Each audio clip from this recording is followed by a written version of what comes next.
Hola y bienvenido de nuevo a Sustainable Teacher. Si es la primera vez que pasas por aquí, me llamo Leticia y me alegro de conocerte. Y si ya has pasado antes, me alegro de volver a verte. En el vídeo de hoy vamos a hablar de mi experiencia y mis consejos de cuando yo estudié la oposición de la que ahora soy funcionaria, que fue la de profesor de educación secundaria, especialidad biología, geología en la Comunidad de Madrid. Así que si este vídeo te interesa, no lo dudes. Suscríbete, dale a la campanita y si te gusta este vídeo, dale al like. Nunca os he hablado de este tema. Y últimamente pues he visto varios vídeos al respecto, no de la oposición de secundaria, sino de otras oposiciones en internet. Y dije, pues la verdad es que podría ser un tema interesante a tratar en el canal, en la parte más de cara a los profes, ¿no? Y puede ser que si sois profes que estáis empezando, este tema os interese. Entonces, además, el año pasado me tocó ser tribunal. Ese vídeo lo dejaré por aquí arriba por si os interesa también esa parte de la visión. Y entonces pensé que podía ser un buen vídeo compartiros cómo fue mi experiencia y cómo lo hice yo, de modo que os sirva como de consejos, porque este año hay oposiciones y si os las estáis pensando en preparar, pues es un buen momento, ¿no? para empezar. Entonces, voy a ir dividiendo como siempre el vídeo en secciones. La primera sección de la que quiero hablaros es de la preparación en sí, ¿de acuerdo?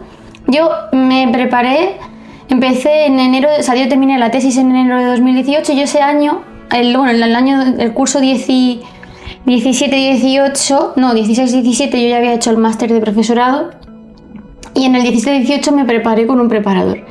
En aquel momento yo iba a estar, en teoría, iba a hacer la oposición en Andalucía, pero al final, la vida, hice la oposición aquí, decidí que iba a hacer la oposición en Madrid y entonces, bueno, pues la preparación para cada comunidad es diferente, ¿vale? Andalucía tiene otra idiosincrasia, ¿vale? O sea, la oposición es, dicen, claro, no la he hecho, no puedo comparar, más fácil de aprobar, pero luego trabajar es casi imposible. En cambio, en Madrid el nivel, dicen, no puedo comparar porque no la he hecho, dicen que, pero por lo que me prepararon en Andalucía, lo que me han preparado en Madrid, creo que sí. En Madrid el nivel es bastante más alto, es más difícil aprobar, pero casi todo el mundo trabaja porque las bolsas se mueven mucho. Cosa que me sorprende porque en realidad a nivel de habitantes y de población estudiantil, Andalucía y Madrid se dan de la mano, ¿sabes? O sea que bueno. Pero corren más las bolsas en Madrid, por la razón que sea. Entonces, yo me cogí un preparador y lo recomiendo. Que lo primero que hagáis si empezáis de cero y lo único que habéis hecho es el máster de profesorado, que no sirve para nada, es que os cojáis un preparador. Un preparador privado, no academia. Porque esa persona va a tener grupos más reducidos, te va a poder prestar una atención más personalizada, va a poder partir de tu nivel. Porque, o sea, yo me cogí preparador en 18, el año 18 yo terminé la tesis en enero, así que en realidad yo no me voy a preparar a la oposición, además me estaba preparando para la de Andalucía, no para la de Madrid, el nivel era imposible, así que bueno, me presenté, aún así no lo hice nada mal. Empecé a trabajar ya directamente con vacante, aunque en tecnología, pero bueno, ese mismo año nunca solté las vacantes, o sea que ni tan mal, la verdad, para lo que podía haber sido. Y la siguiente vez, porque yo me presenté en la oposición en el 18 y me presenté en el 21, ya sí que aprobé. Y en esa vez yo estuve en una academia, en el curso 19-20, que fue el del COVID. Entonces, el intermedio estuve estudiando por mi cuenta, 19-20 fue una academia y 20-21, que se fue de regalo para todo el mundo, pues también estuve estudiando por mi cuenta, no volví a la academia. Pero ya tenía como todo lo que necesitaba para poder seguir estudiando, ¿no? Entonces, bueno, ¿por qué digo esto de primero preparador y luego academia? Que os digo que hacen falta, para mí, al menos las dos cosas. Porque la academia, cuando yo llegué y estaba ahí la gente, al principio era presencial, ¿vale? Yo me cogí presencial los sábados por la mañana en Madrid, ciudad, la gente al principio, la cosa es que el profesor iba explicando y hacía ejercicios, y a mí mi preparador de Andalucía me había dado ejercicios de 3 niveles, fácil, medio y difícil. Bueno, pues los ejercicios más fáciles que hacíamos en la Academia de Madrid eran los más difíciles del nivel de Andalucía, ¿vale? De mi preparador de Andalucía. Claro, yo había hecho los fáciles y los medios y sabía seguir esos difíciles y los más difíciles todavía que hicimos después. Pero la gente que no había hecho ninguno, que empezaba de cero a enfrentarse a esa dificultad de ejercicio directamente, le costaba muchísimo. Entonces la verdad es que pues iban perdidísimos. Y yo decía, esta pobre gente, y claro, por eso os recomiendo partir primero de un preparador y luego una academia. Si por ejemplo empezáis 2 años justo antes de la oposición, pues el primer año hacer preparador y el segundo año hacer academia. A ver, esto es un dineral, pero es que una oposición es una carrera de fondo de varias cosas, entre otras, económica, ¿vale? Esto es el que se la prepare sin un preparador, sin todo por su cuenta, a gasto muy bajo. Chapo, yo me arrodillo, le venero, porque pues obviamente si tienes la suerte de poder invertir dinero, mejor.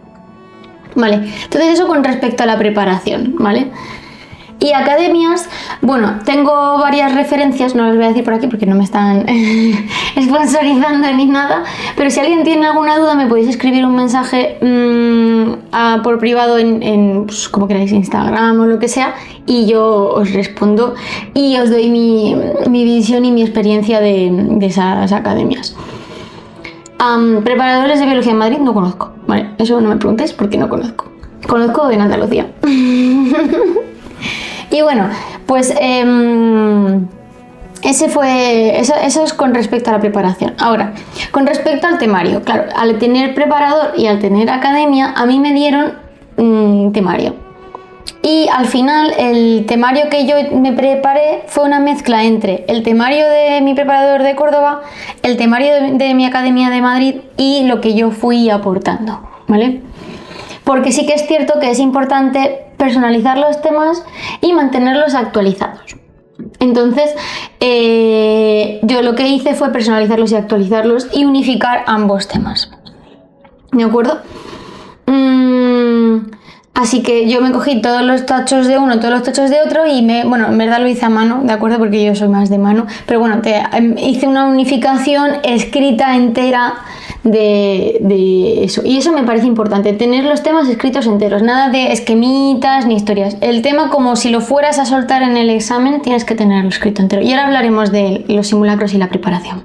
Bueno, más cosas. Con respecto a la preparación del estudio. La oposición tiene diferentes, depende de la especialidad, tiene más temas o menos. Biología tenía y tiene, por ahora, 75 temas. Yo me preparé 50 de los 75. La gente no se suele preparar tantos, ¿vale? Juega más a la lotería. Yo no sé jugar a la lotería, no me gusta. Así que intenté ir más sobre seguro. Intentar llevar todos me parece una locura. Hay quien lo hace, pero llevar todos bien, es que yo no sé cómo te puede caber tanta información en la cabeza. Y sobre todo porque además biología y geología son dos especialidades tan diferentes y dentro de biología hay tantas ramas que es difícil que todo te guste, que todo lo hayas estudiado en la carrera, porque al final en la carrera nos especializamos con las optativas en unas cosas u otras. Yo la verdad es que no me hice los temas de zoología, ni los de física, y alguno de química también me dejé. Y bueno, pues más o menos por ahí. Alguno de geología también me dejé. Entonces, a lo que iba, yo me preparé 50 temas, 30 los llevaba a hierro, a muerte, a fuego, y otros 20 para medio poder defenderlos cogiendo un poco de aquí y de allí, ¿vale? Y los otros 25 que me faltaban, al menos me los había leído una vez, pero vamos, que los de taxonomía animal ya te digo yo que da igual que te los leas una vez. El caso, luego prácticos, sí, prácticos le llevaba muertísima. Y la programación la tenía hecha con tiempo y ensayada con tiempo. Claro, ahora estamos en el momento de exámenes de reposición y exámenes de estabilización, y esto cambia un poco porque yo voy a hablar de examen tipo reposición, ¿vale? En estabilización, como al final se entrega la programación a la vez que haces la oposición y defiendes una unidad didáctica que ya está pactada de antes, o ¿cómo se llaman ahora estas cosas? Situaciones de aprendizaje. Pues entonces da un poco más igual, ¿no? Porque total lo tienes que llevar para defenderlo y para entregarlo, si no, no te puedes presentar a estabilización. Pero en el caso de reposición, que es como siempre, que no entregas la programación hasta no saber si has aprobado o no la primera parte, pues hay gente que dice ¡ah! Y lo va dejando. No. Yo lo que hice fue, en septiembre, ya cuando empecé con la academia y me empezaron a dar como la documentación de la programación, yo la traía ya hecha de antes, entonces con respecto a las nuevas leyes y las cosas más centradas en Madrid, porque la mía fue un mix Andalucía-Madrid la otra vez, fui ya concretando las partes. Y para marzo la tenía, ¿vale? Si empezáis de cero, pues a lo mejor no la tendréis en marzo, la tendréis en junio, pero bueno, la cosa es ir haciéndolo, ¿de acuerdo? Y ¿cómo me organizaba yo para estudiar? Es lo siguiente que quería hablar, ¿vale? Vamos a hacer año 1 y año 2, ¿vale? En el año 1 es el año que no hay oposición, año 2 es el año que sí hay oposición, ¿vale? En el año 1, que si yo tenía academia los sábados por la mañana, me dejaba los sábados por la tarde libres de ocio. De hecho, muchas veces me quedaba ya en Madrid y me quedaba ya quedando con mis amigos o lo que fuera, no volvía al calado. Y el segundo año me dejé también los sábados libres hasta enero, febrero, y a partir de ahí no había ningún día de descanso. Y el primer año, los domingos a veces también me los dejaba libres, el segundo nunca. Ahora, ¿qué hacía yo?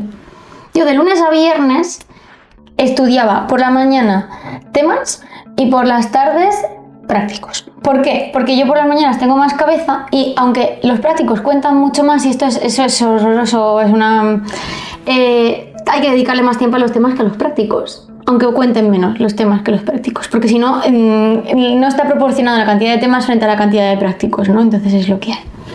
Así que yo me iba a la biblioteca, bueno, cuando después del COVID no, pero antes me iba a la biblioteca y me sentaba ahí toda la mañanita a hacerme 1 o 2 temas, ¿vale? Fui por diferentes fases. Al principio, en la primera vuelta lo que hice fue unificar aquellos 2 temarios y hacer los míos, ¿no? Los temas. Cuando eso estuvo hecho, entonces ya empecé a leerme temas. Y luego, obviamente, cuando ya hice una lectura profunda de todos los temas que yo había escrito previamente, entonces me acordaba bastante, porque como los había escrito yo, los recordaba bastante, ya era solo repasar. Entonces me dedicaba cada semana a repasar una serie de temas. En todo caso, eso era de lunes a jueves, ¿vale? Ya fuera escribir temas, leer temas o repasar temas, eso era de lunes a jueves, porque los viernes era día de repaso de todo lo que había visto esta semana, ¿vale? Esto tiene que ver con el sistema de la repetición espaciada, que aunque es un vídeo para estudiantes, bueno, hay 2. Uno de cómo me organizo el calendario y otro de cómo de las repeticiones espaciadas, los dejaré uno aquí detrás de otro, ¿vale? Son los 2 sistemas que yo usé para organizarme el reparto de temas en el estudio, en el tiempo, y cómo repasarlos, ¿vale? Entonces yo los viernes eran días de repaso de los temas que me había visto de lunes a jueves, ya fuera de redactar, de leer o de repasar. Obviamente, cuando estaba repasando, pues los viernes repasaba más cantidad de temas que cuando estaba escribiendo o leyendo. Y por las tardes me dedicaba a los prácticos. Y todas las tardes hacía un bloque de lo que fuera, ecología, genética, bioquímica o lo que fuera, y visu. Visu hacía todas las tardes de lunes a viernes. Y los viernes por la tarde dedicaba a repetir ejercicios en los que yo me hubiera equivocado durante la semana de lunes a jueves, ¿vale? Y ahora, ¿cómo estudiaba yo el visu? Usando la aplicación Anki. Anki también tengo un vídeo. ¿Vale? Anki es una aplicación como de tarjetas de estas de memorización, de flashcards, pero online, que tienen online en una app, que tiene un algoritmo que te va sacando poco a poco sets de tarjetas, y cuando te los va aprendiendo, te los vas aprendiendo, te van sacando otras tarjetas, y además de vez en cuando se sabe cuáles te sabes más, esas te las saca menos y te las sacas más de vez en cuando, y las que menos te sabes, porque tú tienes que decirle si te las sabes o no te las sabes en la aplicación, te las saca más hasta que te la aprendes, y te va sacando puntuación de cuántas veces, de porcentaje de conocimiento, errores, etcétera, etcétera. Y la verdad es que yo lo que hice fue primero crearme el visu, meter la imagen, meter el nombre científico y ping, y luego ya pues repasar. El visu, lo bueno es que pues me lo dieron igual que los temarios, el preparador y la academia, o sea que en ese sentido pues muy bien, igual que los prácticos. ¿Qué más? eso con respecto a la organización diaria del estudio. Y luego, sábados por la mañana iba a la academia, sábados por la tarde descansaba, hasta que ya se acercaba a la posición y ya no descansaba. Y el domingo era el día de la programación. Porque también era el día que tenía que en casa pues limpiar, hacer cosas, era un día un poco más flojo, entonces lo dedicaba a la programación didáctica y era el día de dedicarme a redactar. Y una vez que ya estuvo redactada, ensayar, pero de eso hablamos ahora. Bueno, con respecto a los temas, yo me he pasado todo el tiempo escribiendo los temas a mano. O sea, yo no me los decía a veces de memoria, pero la mayor parte de las veces, al menos el primer paso de la semana, el segundo, el del viernes sí lo decía en voz alta o para mí misma o como fuera, pero el primer paso de la semana era escribir el tema. A lo mejor lo iba escribiendo con abreviaturas o me dejaba como cosas un poco indicadas, esquemáticas, que no las desarrollaba del todo, pero tienes que tener soltura escribiendo, porque si no el día del examen la muñeca muere y no te va a ir a la velocidad que tú necesitas que te vaya para escribir todas las páginas que hay que escribir. La muñeca tiene que estar entrenada y es una parte más de la preparación de la oposición, ¿de acuerdo? Entonces, de verdad que dices, ¿es una pérdida de tiempo? Sí y no. Es una pérdida de tiempo porque te repasas menos temas en el día de los que podrías repasar si no los escribes, pero estás entrenando y practicando otras cosas. Y luego para mí, la mejor forma de memorización es escribir a mano. Eso es científico, ¿vale? O sea, no es... Y a mí me funciona muy bien, ¿de acuerdo? Entonces, escribir a mano. Y además esto tiene otra ventaja, que es acostúmbrate a escribir a mano y cuidado con las faltas de ortografía. Practicas la escritura y la ortografía, porque es que penaliza muchísimo en la oposición la ortografía. De verdad que se ven cada burrada de... No puedes poner esta sin tilde o están sin tilde. No se puede también sin tilde. Eso tiene que ir automático de nacimiento en tu escritura, ¿me entiendes? Es que no puede ser. Así que es otra forma más de practicar la parte de ortografía cuando uno ya no está acostumbrado a escribir a mano, porque en realidad yo ya apenas escribo a mano el resto del tiempo, ¿no? Así que eso es muy importante. Los temas a mano y repasarlos a mano. Y en la academia hacíamos simulacros, claro, pues yo ya lo llevaba muy suelto, pero si no los escribes a mano, ve a los simulacros de la academia, que la gente se los salta. No, es que es importante de verdad ponerte en la situación de... Porque cuando tú estás en casa no te sabes algo y dices, ¡ay! Y lo miras, no. Ahí en la academia, a pelo, el tiempo, los folios, y tu boli, y tu mano y tu muñeca. De verdad que es muy importante lo de los simulacros. Y luego con respecto a los prácticos, bueno, pues era repetir ejercicios una y otra vez, aprendértelos casi de memoria las mecánicas para que luego llegara el día del examen y supieras rescatar la mecánica que te hacía falta de tu cabeza. Ya fuera de ecología, fuera de genética, fuera de, bueno, los de bioquímica. Los de bioquímica en Madrid es un punto de aparte. Suerte si os toca un ejercicio de bioquímica y chapó si sabéis hacerlo. ¿Qué? Sí, da igual. Yo me cogí incluso un Leninger y ejercicios del Leninger. Da igual, o sea, es que... Dios mío. En fin, ya está. Y mis compañeros de tribunal opinaban lo mismo de la bioquímica, ¿eh?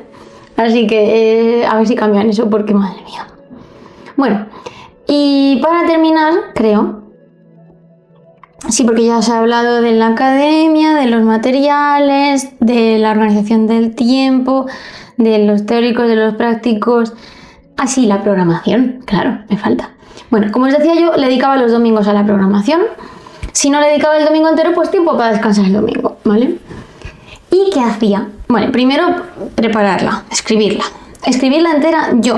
O sea, ahí no hay ni un copia-pega de nada, palabra por palabra, para evitar problemas de plagios, etcétera, etcétera. Todas las academias te dan un modelo de programación. No lo uséis, canta mucho. ¿Vale? Hacedla vuestra, hacedla muy vuestra la programación. Y que incluya todas estas cosas que a tanta importancia le dan ahora de las TIC, la atención a la diversidad. Todo eso tiene que estar muy marcadito en todos los apartados, muy visible, mucho orden, mucha claridad, porcentajes claritos. Las tablas y las rúbricas están muy bien porque lo dejan todo muy claro, ¿vale? La legislación al dedillo, citada hasta la Constitución si hace falta, ¿vale? la LODE, todo, ¿vale? Y bueno, un documento limpio, vistoso, bonito, siempre siguiendo las reglas de Arial, la doble ley, todo eso hay que seguirlo, ¿vale? Pero bueno, no vayáis a estropearlo por una tontería de esas, de formato. Y luego, una vez que ya la tengáis hecha, yo llevaba todas las unidades didácticas hechas, una presentación y recursos, porque me dediqué, como tuve tiempo, a hacer todas las unidades con todas las presentaciones, con todos los recursos de las unidades, porque fuera la que me tocara en las bolas de las 3 bolas de unidades que te sacan, yo quería tenerla bien preparada. Así que cuando termines la programación, poneos a preparar las unidades, ¿de acuerdo? A veces que se pueden reprochar cosas y la plantilla de la presentación te puede servir para cualquier unidad, porque no la van a ver todas, el tribunal solo va a ver una. Así que no van a saber si el resto son muy parecidas o no. Reaprovechad todo lo que podáis, pero es importante, ¿vale? Y una vez que tengáis hecha la programación y una vez que tengáis hechas las unidades, mi recomendación es ensayar, ensayar y ensayar, desde antes de haber hecho el primer examen de oposición. Yo me creé una pizarra con un hule blanco, ¿vale? Y la puse y un cartón y me la puse en la pared y entonces yo escribía con Rodotu Veleda todo el rato los temas, ¿vale? O sea, la programación, y me ensayaba y me cronometraba y me repetía, me cronometraba y me grababa y se lo decía a Rafa, a mi marido, a quien pillara por ahí. Fui a la academia que me escucharan, ¿vale? O sea, repetir, repetir y repetir. Sobre todo cuando tenéis poca costumbre de dar clase, ¿vale? Porque se nota mucho. Y me ha salido aquí un símbolo. ¿Qué le pasa a este? Creo que tiene calor mi cámara, yo también. Y bueno, dicho todo esto, y que llevo ya aquí 21 minutos para 22, creo que lo voy a dejar. Creo que os he contado todo lo que tenía apuntado en mi mente. Y que si os queda cualquier duda, pues que me lo podéis poner en los comentarios. Esto es una carrera de fondo. Hay que tener mucha voluntad y mucha rutina. No es fácil. Y ya está. Y hay que sufrir. Y puede ser que lo hagas todo y aún así suspendas. Es la justicia, la injusticia, la suerte o la mala suerte. Eso es una oposición a categoría A1. Y nada más, que hasta aquí el vídeo de hoy, que espero que os haya sido interesante y que cualquier cosa, cualquier duda que os quede, como decía antes, la podéis dejar en los comentarios y por supuesto, nos vemos pronto.